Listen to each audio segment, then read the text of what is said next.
Herkes salam, kanalıma videoma xoş gəldiniz. Mən Zəhra. Bugün sizlərlə birlikdə yeni bir video ilə qarşınızdayım.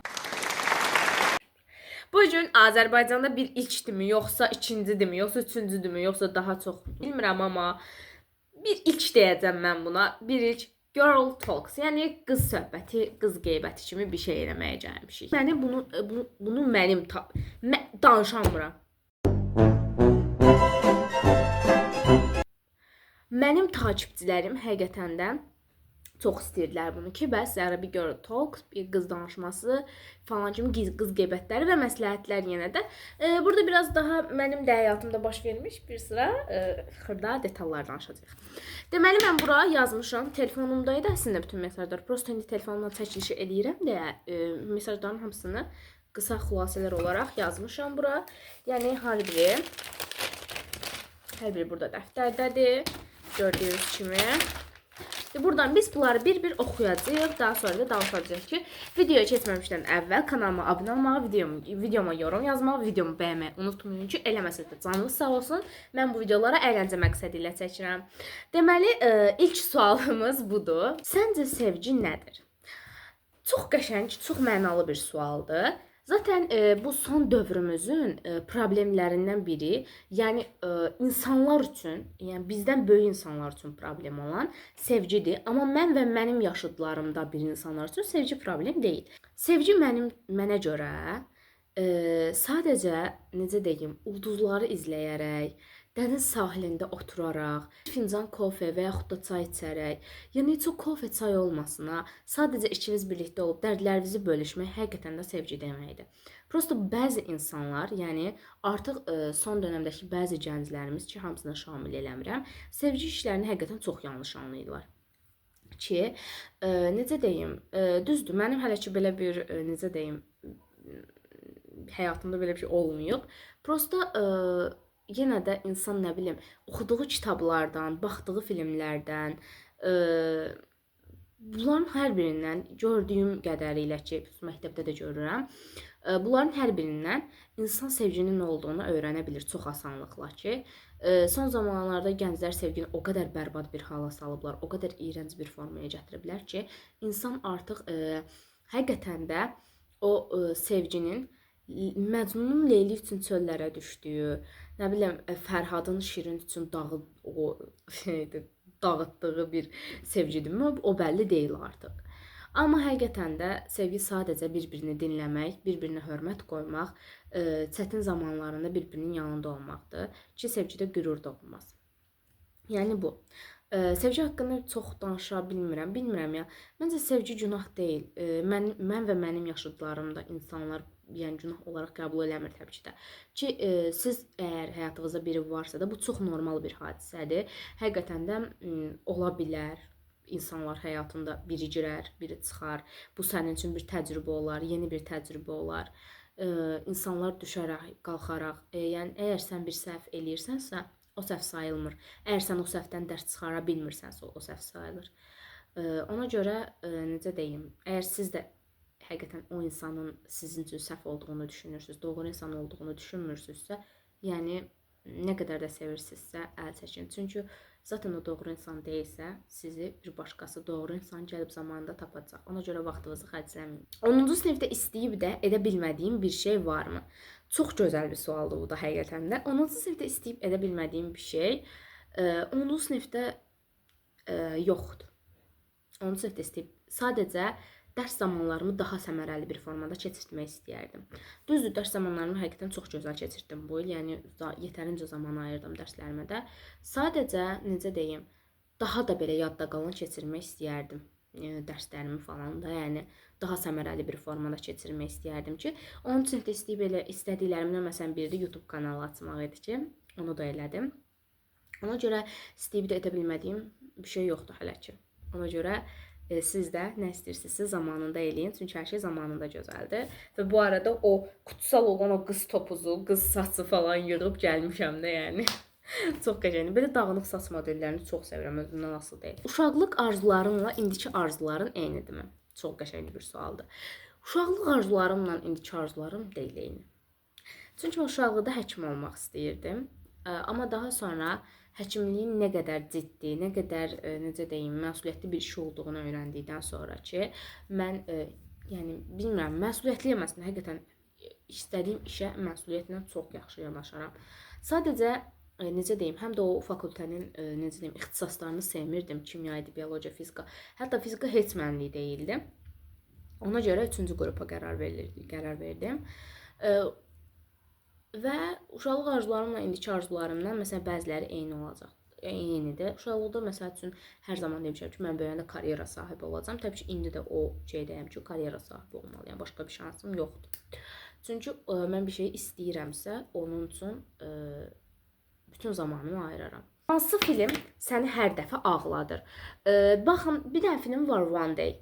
One Day deyə bir film var. O qədər möhtəşəm bir filmdir ki, elə bir dənə qızla, bir dənə oğlan çox yaxın bir dost olurlar. Evet, dost olanda da bunlar yəni hələ ki dost olaraq münasibətlərini davam elətdirirlər də. Amma oğlanın da təbii həyatına bəzi şəxslər girir, qızın da həyatına bəzi şəxslər girir. Amma qız həyatına daha az insanlar alır da, oğlan qədər deyildi təbii ki də. Oğlan necə deyim, belə biraz çapqın falan kimi idi də. Bu lap 1900-cü illərə gedir çıxır da bu film. Bu formadadır ki, 1900 neçənci illəri, 1950-nin məsəl üçün 25 may, 1951 25 may, 1952 25 may. Ancaq eyni günləri, yəni eyni tarixli günləri, illər sadəcə hər il eyni tarixli günlərin bir sujetini qoyublar filmdə. Və yəni bir ildən bir onların arasındakı münasibət necə dəyişir, nələr baş verir, onların arasında çəkişmələr mi olur, nə olur falan, onları göstərir və sonu həqiqətən də ağlamalıdır ki, sonlarında bir-birlərinə qovuşurlar. Biraz spoiler olacaq bura, amma sonda qız ölür. Qız öləndən sonra necə deyim, oğlan da qızdan əvvəl zaten evlənmişdi. Prosta o ayrılan sonra təzədən qızla evlənmişdi. Yəni biraz qəribə bir filmdir, amma həqiqətən çox ağlamalı bir filmdir. Mən dəhşətli dərəcədə pis ağlamışdım. Bunun şeyi var, serial olaraq var. Məsələn, 1-ci bölüm, 2-ci bölüm. Mən tam filminə baxmışdım. Yəni serialına baxmamışdım. Tam filmi daha qəşəngdir. Yəni sizə məsləhət görürəm tam filmi One Day. Çox möhtəşəm bir filmdir. Özünü hansı serial qəhrəmanına bənzədirsən? Mən özümü daha çox Baxt oyunu var, türklərin serialı da Baxt oyunu. Baxt oyununda ada var orada, Cemre Baysel. Ona çox bənzədirəm, amma fiziki olaraq, yəni belə üz quruluş cəhətdən deyil də, xarakter cəhətdən orada adaya oxşadıram. Çünki ada da belə hara gedir, nəyisə qırır, bacara bilmir, yarı bacarır, yarı həyəcanlanır, nə bilim, pozitivliyi ilə hər yeri bürüyür falan. Mən də nə bilim ada kimi hiss edirəm özümü. O adaya baxanda deyirəm ki, bu mənəm imiş, yəni mən imişəm. Ona görə həmişə danışamadım. Həmişə Baxt oyununda adaya oxşadıram özümü. Yəni xarakter olaraq. Ən absurd qız tripin nə olub? Ən absurd qız tripim şeydir. Xəstələnəndə olmuşdu. O da atama olmuşdu təbii ki də. Bir də anama olmuşdu. Mən onları çağırmışdım, xəstə idim və anamı çağırdım ki, ana gəl qızdırmama bax. Mama dedi ki, hə tamam gəlirəm indi. Atamla danışdı, qutardı, ondan sonra gəldi və mən demişdim ki, ana niyə mənə vaxtında gəlmədən daha sonra gəldin? Sonra anama trip atmışdım. Təbii anam da məni çırpmış. Zarafat eləyirəm. Amma şeydir. Ən absurd yəni qız tripim bu olub. Atama da bir dəfə demişdim ki, ata gələndə mənə quru qaysı al. Atam da getmişdi, quru qaysı almışdı. Prosta o quru qaysının içərisində bir dənəsi tam quru değildi də. Yəni necə deyim, içi hələ də qurumamış kimi bir şey var idi da. Və mən də ona görə atama trip atmışdım ki, deməli hamısı quru deyilmiş. İçərisində sadəcə bir dənə quru olmayan var imiş. Amma məsələn quru demişdi. Xəstə olanda heç çəkinmirəm də. Yəni xəstə olanda çox çəkinməz bir insanam. Əgər bir günlüyünə oğlan olsaydın, ilk nə edərdin? Bir günlüyünə oğlan olsaydım, nə edərdim? Bir günlüyünə mən oğlan olsaydım, ilk öncə təbii ki də o hər zaman mənə maraqlı olan oğlan ortamları var. O gülməli krizlərə falan girəndə. O oğlan ortamlarına girib zarafatlarına falan qulaq asmaq istəyərdim. Çox güman ki. Daha sonra nə bilim, hansı düşüncə ilə yaşayırlar, necə bir düşüncəyə sahibdirlər, onları bilmək istəyərdim. Onların gözündən qızlar necə görünür, onlar qızları necə görür, bunu da bilmək istəyərdim. Nə bilim yəni ya, araşdırardım baya. Belə olardı yəni. Sənə yetərli deyilsən deyən düşüncələrlə necə mübarizə aparırsan? Belə deyim də, mən mükəmməliyyətçi bir insan deyiləm. Sadəcə Və yəni mənim hər şeyim mükəmməl olmaq məcburiyyətində deyilsən. Mənim indi burnumda problem var ki, və mən bunu deməkdən çəkinmirəm. Amma lap əvvəllərdə mən burnumu belə-belə eləyə bilmirdim. Deyirdim ki, ayda burnum yanından çox pis böyük görünürdü. Utanıram həqiqətən də. Amma sonra gördüm ki, və görürsüz ki, alnımda bu yara var. Məsəl üçün o yarada məsələn məndə illər əvvəl, bundan əvvəl qalıb və həqiqətən də bu yara ilə çox mübarizə aparmışam ki, bu yara təzə-təzə çıxanda çox pis görünürdü və hətta balaca sinifin uşaqları falan da yanımdan keçəndə ayda şeydə atın alnında şey olar, buynuzu olar, tutsun ona oxşayır falan. Atın alnı kimi buynuzun var falan, belə deyirdilər. Və düzdür, uşaqlar da zarafata vurub keçirdim, amma bir tərəfdən pis olmurdum da deyil. Özümü pis hiss eləyirdim. Təbii ki də və bu uşaq olsun, uşaq olmayanlar, yəni mənim həmyaşıdlarım da təbii alnımdakı yaraya lağa qoymuşlar bir müddət. Hətta burnumu da lağa qoyurlar ki, oksigen çatışmazlığı, oksigenin hamısını içərisinə çəkdi. Amma təbii ki də bunların heç biri əvvəllər mənə təbii ki də yetərli deyiləm. Nə bilim, insanlara yetərli ola bilmirəm, tam olaraq qüvvə verə bilmirəm, dəstək ola bilmirəm deyə düşünürdüm. Amma sən demə elə deyilmiş. İnsan birinci özünü sevməlidir ki, ətrafındakılar da səni sevsin. Və həqiqətən də necə deyim, yavaş-yavaş sevməyə başladım ki, zaten gələn il inşallah əməliyyat elətdirirəm burnumu. Belə yaxşı olar ya. Siz də yəni həqiqətən də sadəcə yetərli olmadığınızı və yetərli deyiləm, yetərli olmadığımı düşündüyüm bir anda da hər zaman bunu deyirəm ki, mən mükəmməl olmaq məcburiyyətində deyiləm. Heç bir insan mükəmməl olmayıb və yaxud da heç bir iş mükəmməl olaraq başlamayıb. Məsəl üçün, yəni dünya markalarını görürsünüz də, Dior'dur, Chanel'dir, nə bilim. Onların əvvəlki hallarını görürsünüz yəqin ki, Starbucks'dır. Onların əvvəlki, necə deyim, yerlərini görürsünüz də, nə qədər balaca, xudmani bir yerdə eləyiblər. Amma indi dünya markasıdırlar. Hətta bir çox insanın onları almağa imkanı belə çatmır da, yəni. Bunun yəni deməkdə məqsədim odur ki, heç bir şey mükəmməl olmaq məcburiyyətində deyil. Getdikcə mükəmməlləşər, sən istədikcə mükəmməlləşər. Sənin həyatında və sənin həyatında sən istədiyin müddətcə dəyişiklik eləyə bilərsən. Yəni belə. Hansı an artıq dəyişməliyəm dedim. İnsanlara çox dəyər verirdim. Telefonda danışanda belə oy, canım, ürəyim, balım, gözüm və insanları itirməkdə o qədər pis qorxurdum. Deyirdim tək qalmayım falan. Amma sonra insanların mənə o dəyəri vermədiklərini gördüm və dedim ki, əgər insanlar mənə bu dəyəri vermirsə, əgər insanlar sadəcə mənim hər zaman onlara edəcəyimi zənn edirlərsə, qoy elə bilsinlər. Amma mən dəyişməliyəm artıq. Mən tək qalım, tək qalım. Amma ətrafımda mənə negativ enerji verən, məni özümü yetərsiz hiss etdirən, məni özümü qürursuz hiss etdirən, təklik qorxusunu yaşadan insanları qoy silim. Ondan sonra dəyişilməliyəm dedim və həqiqətən də insanların bir çoxuna qarşı bayağı bir dəyişdim. Sonra təbii ki də indi də deyirlər, məsəl üçün sən çox dəyişilmişsən, əvvəlki Zəhranı görmürük ki, görə də bilməzlər artıq. Digər sualımıza keçək. Keçmişdəki versiyana bir məktub yazsaydın, nə deyərdin? Mən keçmişdəki versiyana bir məktub yazsaydım, deyərdim ki, çox təşəkkür edirəm sənə. Keçmişdə o səhvləri elədin və o səhvlər indiki Zəhranı yaradıb. Mən bəlkə də keçmişdə o səhvləri eləməsəydim, bəlkə də o ərgənlik dönəmimdə həqiqətən ərgənliyimi etməsəydim, günahlarım olmasaydı, indiki Zəhra burada olmazdı. Və mən indi burada YouTube çəkmiş ola bilməzdim bəlkə də. İndi bu qədər dərslərimi irəliləmiş olmazdım. İndi bu qədər həyatda çətinliklərim biraz da olsa, yəni yüngül olmazdı bəlkə də. Ona görə keçmişdəki Zəhraya təşəkkür edirəm və keçmişdə həyatımda heç bir şey dəyişdirmək istəmirəm. Qoy hər şey olduğu kimi qalsın ki, çünki həyatım normal axışında davam etsin istəyirəm. Yəni İndi udduqlarım o qədər dəyərlidir ki, keçmişdəki uduzduqlarımı əsla xatırlatmır belə. Çünki keçmişdə qalıb, yəni mən sönüb onu oradan götürə bilmərəm, götürməyi də istəmərəm. Həyatında səni ən çox dəyişdirən hadisə nə olub? Bayaqki sualdan biraz eynidir. Ən çox dəyişdirən hadisə məni bu oldu ki, mənim bilirsiniz ki, YouTube kanalımda, videolarımda çox bildirmişəm ki, anamın vəziyyəti biraz kritik idi və biz anamı 469 şəkərlə xəstəxanaya çatdırdıq. Komalıq bir vəziyyətdə idi anam. Mən, anam, xalam idi. Və biz anamı həkim yanına saldıq. Qorxuruq təbii ki də hər şey ola bilər. Anam düzdür, hələ yəni düşüncəsi, fikri yerində idi. Amma çox az bir zaman qalmışdı ki, anamı üstünə yəni gecişə bilərdik ki, şükür Allaha tez davrandıq. Düz çox da tez deyildi. Mən o zaman mənim atam da Rusiyada yaşayır və o zaman mən anamı xəstəxana qapısında gözləyəndə xalam da anamla bir yerdə girmişdi. Və mən o xəstəxananın qapısında tək gözləmişdim.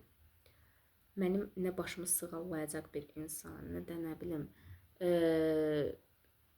mənə düzələcək hər şey, yaxşı olacaq, mən inanıram, mən güvənirəm deyə bilən bir insan yox idi yanımda. Atamla əlaqə saxlayırdım, atamla tez-tez əlaqədə idik. Bir də podroqam, yəni dostum, canım, yəni o qızın həqiqətən mənə elədiklərini əsla unutmaram. Səmam mənə tez-tez zəng eləyirdi, məni tək qoymamağa çalışırdı.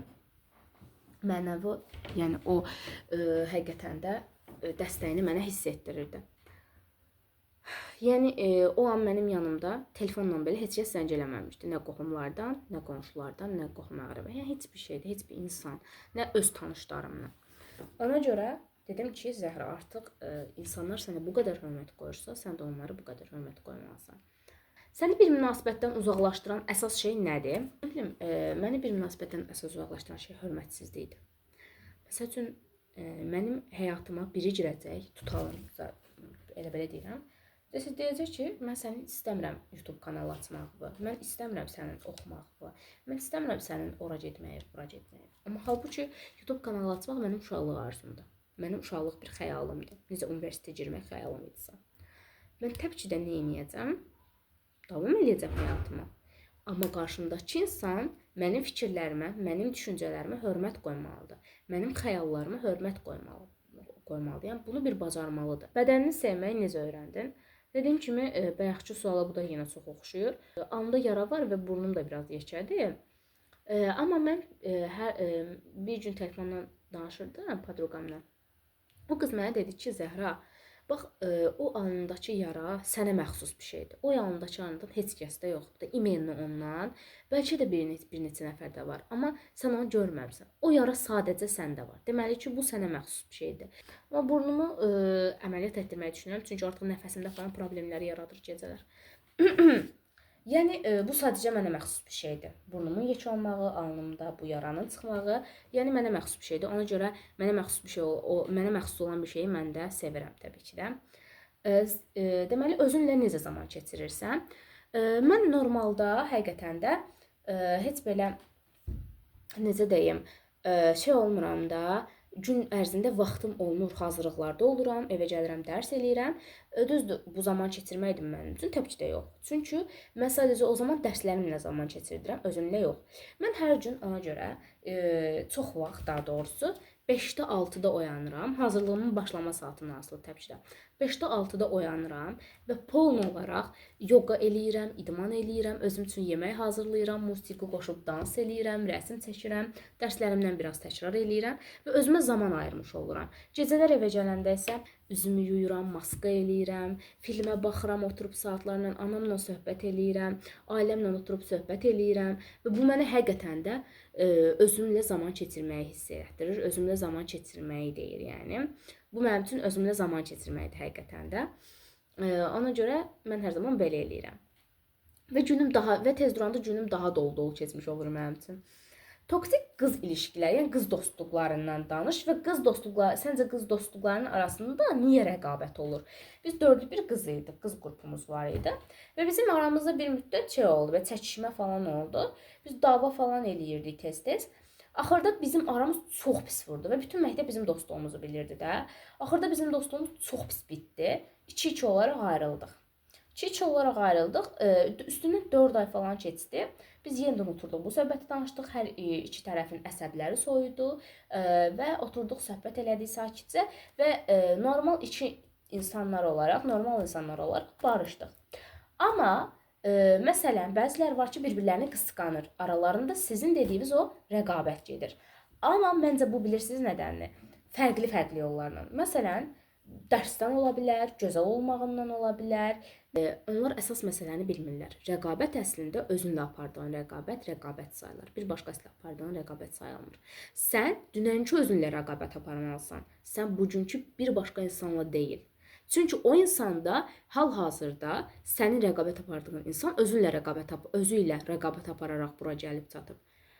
Bəlkə sən də özünlə rəqabət apararaq çox gözəl yerlərə gəlib çatacaqsan. Ona görə və əgər qız dostlarınızla aranızda problem varsa, mütləq və mütləq bir şəkildə oturun, söhbət eləyin. Və bir müddət danışmayın. Hardasa nə bilim, aylar, illər, günlər, həftələr, saatlar, saniyələr. İndi sizə necə rahat gəlir, daha çox əsəbi soydu. Və yenə də bir-birinizdən oturun, sakit bir tonda söhbət eləyin. Probleminiz nədir? Onu oturun, danışın, iki qarşılıqlı insan olaraq. Ondan sonra əgər həqiqətən də bir səhviniz varsa və artıq davam edə bilmirsinizsə dostluğunuza, bitirin normal iki mədəni insan olaraq. Yox, əgər dostluğumuzu davam etmək istəyirsinizsə də, buyurun, sonuna qədər davam edin. Yəni burada məncə pis bir şey yoxdur.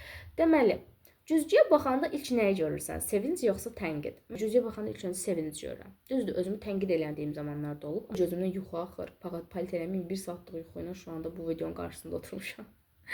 Deməli, ona görə hər zaman sevinc görürəm. Çünki mən güzgüyə baxanda həqiqətən də o qızın bu yaşına qədər bayaq da dediyim kimi nə qədər çətinlik çəkdiyini görüb, hələ də o qədər sevincli və pozitiv qaldığını görüb, bunu qürur duyuram, fəxr eləyirəm və sizinlə də.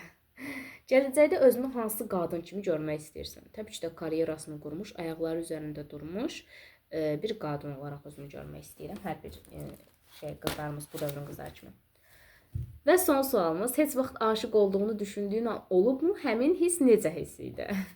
Belə deyim də, mənim aşıq deməyək, sadəcə uşaqlıq sevgisi 1-ci sinifdə belə olmuşdu ki, mənim parta yoldaşım var idi, adı Fərid idi, romanında oxuyurdum mən onda. Deməli, mən onu, necə deyim, xoşlantı idi, xoşlantı kimi də, ya xoşum gəlirdi. Və biz bununla otururduq bir yerdə, söhbət eləyirdik, gülürdük, danışırdıq. Və mənim də anam həmin ərəfələrdə səs yarışmalarına falan qatılmaq istəyirdi. Ona görə səsi çox qəşəngdir anamın. Telefonun səsini qayda eləyirdim, mahnı oxuyub. Ondan sonra o səslərə qulaq asırdım. Ondan sonra mən götürdüm, anamın telefonunda səs yazma yerinə belə bir şey yazdım. Fərid, səni sevirəm. Uşaq idim, bilmirdim hələ heç belə şeylər. Burada öz-özümdən danışırdım da. Fərid, səni sevirəm falan. Mənim anam təbii bunu gördü. O səs qaydını qoşdu. Elə bildi öz səs qaydı, amma o səs qaydını qoşdu. Və mən bunu eşitcək gözlərim bu formada açıldı. Dedim ki, mama, elə deyil, mama, o nə deyil. Və daha sonra mamam təbii ki də bunun üçün məni cəzalandırdı. Atam gəldi, sakitcə başa saldı hər zaman kimi. Amma o oğlan sonra xəstələndi, məktəbə gələ bilmədi. Gələndən sonra isə artıq çox dəyişildi. Yəni ciddiləşdi. Əvvəlki zarafatlarımız yox idi. Gülüb danışmırdıq falan və bu artıq necə deyim, yəni yadımdan çıxmışdı. Həmin hiss necə hiss idi? Yəni nə bilim, uşaqlıq idi da. Uşaqlıq sevgisi necə bir hiss ola bilər ki? Qəribə bir hiss idi yəni. Sadəcə görəndə sevinirdim. Bir dost kimi həqiqətən də xətri əziz idi mənim üçün. Əgər buradan məni izləyirsə, buradan da salamlarımı göndərirəm. Ki, inanmıram məni buradan izləyə. Yəni belə, suallarımız bitdi. Bu suallar həqiqətən hər biri çox dəyərli idi, hər biri çox gözəl idi. Təbii bunu istəsəz part olaraq da davam elətdirə bilərəm ki, part 2, part 3 falan. Və çox yaxın bir zamanda çox möhtəşəm bir video gələcək. Bunlardan sonraki videolarda yox, amma çox yaxın bir zamanda deyirəm. Belə, öpürəm sizi. Özünüzə yaxşı baxın, sağ olun. Bu videomuz da bura qədər idi. Əgər bu videoda sizə xoş təəssüratlar bağışlaya bilmişəmsə və bu videoda da sizə gözəl, faydalı məsləhətlər, məlumatlar verə bilmişəmsə də nə xoş mənə. Xəyallarınızın, arzularınızın dalınca qaçmağı həqiqətən unutmayın. Bu arada 11-lər blok imtahanını da verdi. Hər birinizə uğurlar arzu eləyirəm. Bazar günü birinci qrup imtahanı, yəni birinci qrupların və 4-cü qrupların verdiyi blok imtahanında hər birinizə uğurlar arzulayıram. İkinci şans var. İkinci şansda da hər birinizə uğurlar arzulayıram. İnşallah hər biriniz çox gözəl yazmısınız. Mən hər birinizə inanıram. Bilirəm ki, bacaracaqsınız. Hər videomda dediyim kimi, bu videomda deyirəm ki, bir insanın istəyib də eləyə bilməyəcəyi bir şey yoxdur. Həqiqətən də dəyərlisiniz. Mənim güclü olduğum, bəlkə də güclü olduğumu öyrəndiyim yer sizin yanınızdır. Ki, sizin yanınızda həqiqətən özümü çox güclü hiss eləyirəm. Və öpürəm, mənə verdiyiniz bu gözəl enerjiyə görə, bu gözəl dəstəyə görə Çox təşəkkür eləyirəm ki, artıq 1000 abunə olmağımıza çox az qalıb. Çox sevirəm sizi, yaxşı ki varsınız. Və sizə söz verirəm ki, həqiqətən də nəfəs aldığım müddətcə bu kanalda bu videolar davam eləyəcək. Sizi də tək buraxmaq istəmərəm, istəməyəcəm və tək buraxmayacağam da inşallah. Sağ olun.